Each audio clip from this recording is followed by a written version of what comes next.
Amuru village used to be a quiet place. Children played football in the dust. Women sold roasted corn by the roadside. Palm wine shops stayed busy every evening.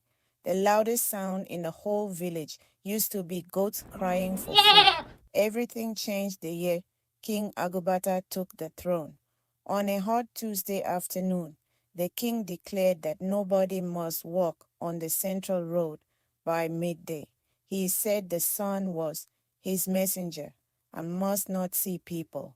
The guards enforced it immediately. A farmer returning from his field that day was dragged away in front of everyone.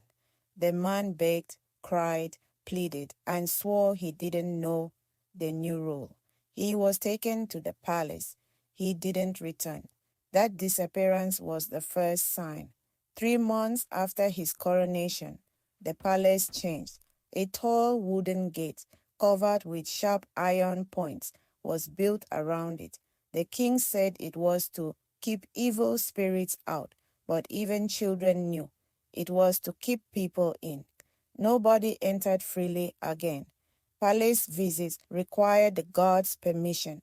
The palace compound grew cold and silent, like something lived inside the walls that did not like sunlight.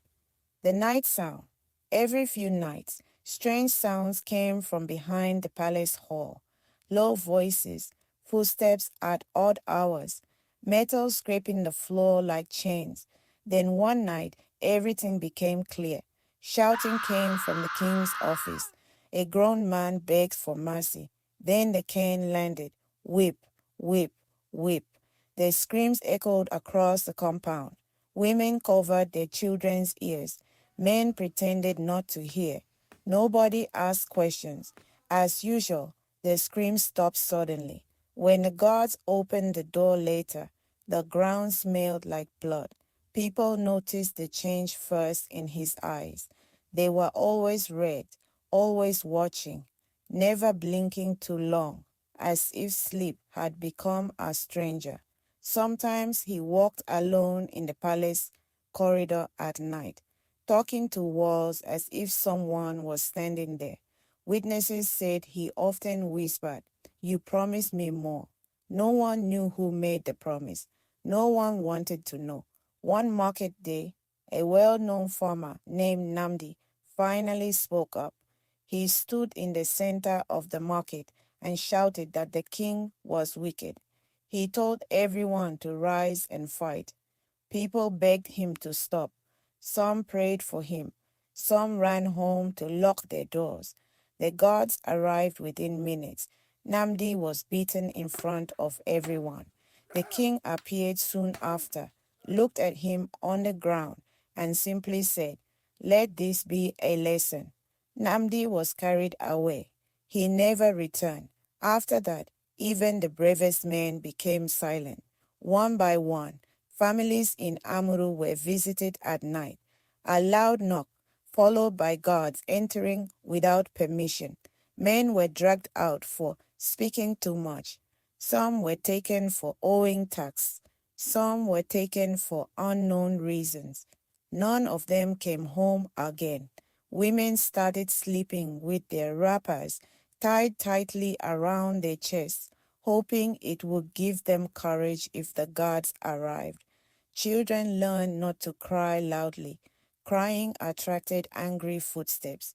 It became known that the king roamed the palace at odd hours. Some servants said he sniffed the air like a wild animal, muttering about the smell of fear. Others claimed he stood in dark corners for hours without moving, like a carved figure. Many swore he never blinked. People whispered that something was inside him, something that demanded loyalty, silence, and blood.